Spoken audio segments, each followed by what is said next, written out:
Kumamin ka nga sa akin, Brianna. Bakit ang daming pera ng wallet mo? Hindi ko po alam, Your Honor. Nangupit ka sa akin, no? Your Honor, i-double check ko lang kung totoo yung sinasabi niyo. Anong Your Honor? Nanay mo ko. Nagsasabi na ito. Anay, alis lang ako. At saan ka na naman pupuntang babae ka? Sa boyfriend ko po, Your Honor. Your Honor? Saka din eh. Bawal na umalis, gabi na. Gusto ko siya makita. Gusto ko makita sa mata niya na nasabihin niya sa akin, mahal niya ako. Gusto mo ito makita mo? Joke lang, Your Honor. Anak, nakausap ko yung teacher mo kanina at sabi niya, hindi ka daw pumasok ng school? Di po totoo, Your Honor. Your Honor, Your Honor. Pati ikaw? Nag-aral. Ako kanina, baka di niya lang ako nakita kasi nasa farm ako. Ha? Anong farm pinagsasabi mo? Anak, ba't dila ka ng dila? Butiki ka ba? Nay, sorry. Uso kasi ito, Nay. Ayun na naman tayo sa mga uso-uso. Hindi kayo napapagod, no? Tigilan nyo yan. Mga anak, kain na tayo. Yes, Your Honor. Nandito na kami, Your Honor. Tama na ka, Your Honor nyo. Your Honor, kain na tayo. Tama na! Tumigil na kayo! Your Honor. Sa teacher nating naging pangalawang nanay natin. Oh, Scarlett, kanina ka pa tahimik. May problema ka ba? Ano po kasi, ma'am? Family problem lang po. Oh, kwento mo sa akin. Makikinig ako. Baka may matulong ako sa'yo. Nak, ang bababa ng mga scores mo sa akin. Nanganganib kang bumagsak. Ma'am, sorry po. Dami ko po kasing inisip na itong mga nakarang araw eh. Sige, pagbibigyan kita ngayon ha. Pero promise mo sa akin na babawi ka next quarter. Talaga, ma'am? Thank you, ma'am. Babawi ako, promise. Sa teacher nating hindi madamot sa grades. Okay, class. Pwede na kayo mag-lunch. Oh, hindi ka kakain? Wala po kasi akong baon, ma'am. Oh, eto. Kumain ka na, oh. Salamat po, ma'am. Magsabi ka lang sa akin, nak, ha? Hindi ka makakaisip ng maayos pag wala kang kain. Sa teacher nating nagbibigay ng pagkain.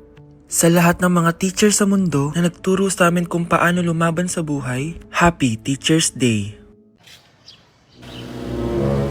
Sino yun? Hi, Mare! Uy, kumare! Ikaw pala yan! Hindi kita nakilala. Dito ka pala nakatira, Mare. Akala ko maganda yung subdivision nyo. Ay, oo. Maliit lang bahay namin. Tara, pasok ka. A few moments later. Anak, mag-bless ka sa bisita natin. Mayaman yan. Sige po, Nay. Bless po. Wow, may manners. Eto. 5,000! Thank you po! Yes! Ang ganda naman ng damit mo, Mare. Para ka may-ari ng isang malaking kumpanya. May-ari naman talaga ako ng malaking kumpanya, Mare. Pero salamat eto para sa'yo. Lalakihin ko na Kawawa ka naman. 10,000! Ba't ka pala napunta dito, Mare? Naghahanap kasi ako ng jowa ng anak ko. Bibigyan ko ng 1,000,000, brand new car, at house and lot kung sino man ang mapili ng anak ko. Ay, oo, Mar! Saktong-sakto, single tong anak ko. Hello po. Oh, eto na pala siya. Anday! Ano ba yan? Ayoko sa kanya. Sumunod ka na lang para yumaman na tayo! Ang pogi mo naman. Ako nga pala si Jana. Ako nga pala si... Mag-isip ka ng pambabaeng pangalan. Venice! Ano sabi mo? Ha? Di ba lalaki ka? Bakit Venice pangalan mo? Ay, hindi mo po alam? Bakla po ako! Hindi po kami talo ng anak nyo. Punyita ka talaga. Ay, hindi pala sila pwede, Mars. Sorry. Sayang, gusto pa naman kita. Jackpot na, naging bato pa. Walang hiya kang bata ka! Yayaman na dapat tayo! Halika dito! Punta ka sa akin! Tay? O anak, si nanay kasi kahapon pwede umuwi. Ano na kaya nangyari doon? Busy lang yung nanay mo. O siya, may good news ako sa'yo. Malapit na tayong yumaman. Anong ibig sabihin nun, Tay? Basta, hintayin mo na lang. Opo, Tay. Mabibili mo na lahat ng gusto mo, anak. Nasaan na kaya si nanay? The subscriber cannot be Nay, reached. sumagot ka! Please try again later. Anak, may aasikusuhin lang ako para yumaman na tayo. Ikaw munang bantay ng bahay, ha? Tay, si nanay kasi ilang araw nang di umuwi. Wala ka pa rin bang balita sa kanya? Scarlett, di ba sabi ko sa'yo busy ang nanay mo? Babalik din yun, huwag ka mag-alala. Sige na, ha? Kainis, wala na naman signal. Kailangan ko tawagan si nanay. Naku, Mare, tigilan mo na ako, ha? Scarlett? Aling Rosa? Bakit po? Bakit nandito ka? Hindi ba dapat nasa burol ka ng nanay mo? Burol? Nagjo-joke ka ata, tita. Buhay pa yung nanay ko. Kakagaling ko lang dun eh. Eto. Hindi ba't nanay mo yung nakaiga dyan sa kabaong? Scarlett, anong ginagawa mo dito sa labas? Tay! Explain mo to! Bakit nakaburol si nanay, ha? Kaya siguro hindi siya umuwi ng ilang araw? Anak, kain ka na oh. Darating yung mga kaibigan ko ah. Wag na wag mo ako ipapahiya. Ah, sige anak. Ay, andyan na sila. Oo, tapos nagkita kami ng ex ko, di ba? Kayo pala yung mga kaibigan ni Scarlett. Gutom ba kayo? May pagkain dito ah. Ang pangit pa rin ng mama ni Scarlett, no? Isa lang yung mata. Uy, grabe ka naman. Naya na ba? Di ba sabi ko sa'yo, huwag mo ko ipapahiya? Kainis. Umalis ka nga dito. Huwag kita makita. Ah, sorry anak. Tara na nga, labas na nga lang tayo. May panira dito eh. Tara. Anak, sandali. Anak, Scarlett, graduation mo pala bukas? O tapos? Ah, si nanay ba yung aakit sa stage? Ay, hindi! Si tita na lang isasama ko. Papahiya mo lang ako eh. Buti pa si tita, kompleto yung mata. O sige, proud ako sa'yo anak ha. Kainis, bakit kasi isa lang yung mata mo? Balang araw anak, malalaman mo rin kung bakit. Diyan ka na nga, marami pa akong gagawin. Ano bang ginagawa natin sa hospital, tita? Sumama ka na lang, Scarlett. May kailangan ka malaman. Scarlett? Ikaw yung anak ni Susan, right? Ah, oo, Doc. Ako nga si Scarlett. Ba't kilala mo ko? Oh yes, I remember. Ikaw yung batang na-aksidente dati, yung nabulag yung kaliwang mata.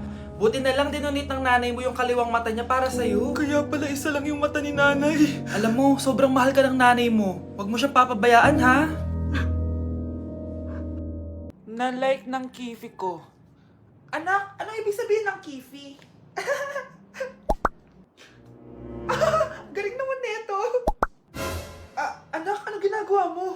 Nay, nagla-like po ako ng mga post sa TikTok. Nagla-like? Eh, bakit mo binababa? Ito na po kasi uso ngayon, Nay, yung magla-like ka gamit yung kifi mo. Ano ba, may mga bata ngayon na malalaman nyo sa TikTok? TikTok pa! Ayan, mga nakukuha nyo. Ang KJ mo naman, Nay. Try mo kaya. Ay, naku, Scarlett, huwag mo kini-influensya sa mga ganyan mo, ha? Oo nga, ang sarap sa feeling. O, diba? Like! Na-like ng kifi ko. Kaya hindi umuunlad ang Pilipinas dahil kinukurakot nyo. Mahiya naman kayo! Don't stop shaming them. Deserve nila yan. Mainit ang mata sa atin ng mga tao. Kaya siguraduhin nyo na magmumukha tayong malinis, ha? Dad! Alam na nilang lahat! Nadidepress na ako. Binabash nila ako sa social media. Tapos kanina sa school, binubuli nila ako. Nasisira image ko. Ayusin mo to, Dad! Gumagawa na ako ng paraan, anak. Pero sa ngayon, kailangan ko muna kayo palipad sa Amerika para safe kayo. Okay, Dad. I'm calm. Bigyan mo ako ng 10 million pang shopping ko doon, ha? May mga mag-iimbestiga dito. Kaya lahat ng mga luxury cars namin, itago nyo muna. Hindi nila pwede makita yung mga yon. Base sa report na binigay sa akin, may ghost project daw kayo. Totoo ba yon? Wow! It's a yes or no question. Bakit di ka makasagot? Your Honor, kakusapin ko po muna yung lawyer ko. Ang kakapal nyo. Halata naman sa mga kilos nyo na guilty kayo. Kamusta na kaya sila, Mom and Dad? Sana okay lang sila. Nawala sa garahe ang 10 sa 12 luxury cars. Pati mga sasakyan tumakas na. Hindi kami papayag na hindi kayo mananagot. Hindi kami mananahimik sa issue na to. Ang makakasagot na to may plus point sa akin. What is 2 times 2? Ma'am ako, ma'am. Wala bang gustong sumagot? Ma'am, alam ko po yung sagot. 2 times 2. Ma'am. Okay, Samantha. 2 times 2 is 4. Very good. May plus 5 ka sa akin. Ang daya naman, kanina pa ako nagtataas ng kamay. Ma'am, pwede pa po ba ako mag-take ng quiz? Absent kasi ako kahapon eh. Ay, hindi na! Absent pa more! Tatamad-tamad ka kasi mag-aral. Nagkasakit po kasi ako, ma'am. Oh, anong gagawin ko? Ma'am, pwede ba ako mag-quiz kahit absent din ako kahapon? Oo naman. O ito, magsimula ka na. Thank you po, ma'am. Eh, bakit siya pwede mag-quiz, ma'am? Bakit? May problema ka ba? Oo, may problema ako. Favoritism ka. Palagi na lang sa Samantha yung binibigyan mo ng chance. May galit ka ba sa akin, ma'am? Sabihin mo. Hindi ako galit sa'yo. Pero sa nanay mo, oo. Wag na wag mong dadama yung anak ko sa problema mo sa akin. Nay, anong meron? Yang nanay mo, pabida. Dapat ako yung top 1 ng high school kami. Alam naman natin dalawa na deserve ko talaga maging top 1. Hindi kagaya mo, binabayaran yung school para tumaas ang grades. Totoo ba yun, Nay? Sinungaling ka! Mana ka naman para sa nanay mo, Samantha. Nga pala, alam na ng principal yung pagiging favoritism mo. Good luck na lang sa'yo, ha? Grabe, nakakapagod mag-aral. Tara, Bes! Road trip tayo! Hindi! Arcade na lang! Hindi, Bes! Road trip na lang! Arcade! Hep! Away ng away eh! May share ako na bago na sure ako kung saan tayo magkakasundo. Saan naman? Kumain na lang tayo, bes. Share ko lang kasi sobrang good deal ng Jollibee Meal Savers. Pang everyday go-to meal natin. Bakit? Ano meron? Mag Jollibee Meal Savers tayo. Kasi nandito lahat ng faves natin. Lahat may drinks at kasamang rice or fries. 1-piece burger steak with double rice. 1-piece chicken joy with drinks. At 1 Jolly Spaghetti with fries and drinks. Kaya kahit araw-araw tayo kumain, bes, busog sulit sarap. Our go-to meal. Ayan, yan yung gusto ko. Kinikrave ko yung burger steak with double rice. Makakatipid na, mabubusog pa tayo. Diba? Kapag cravings mo yung go-to mo, tapos wak sa araw-araw, sulit talaga. Kaya tara na, bes. Gutom na ako. Excited ka masyado. Libre mo ako next week, ha? Sige, bes, go. Basta, Jollibee Meal Savers, ha? Go!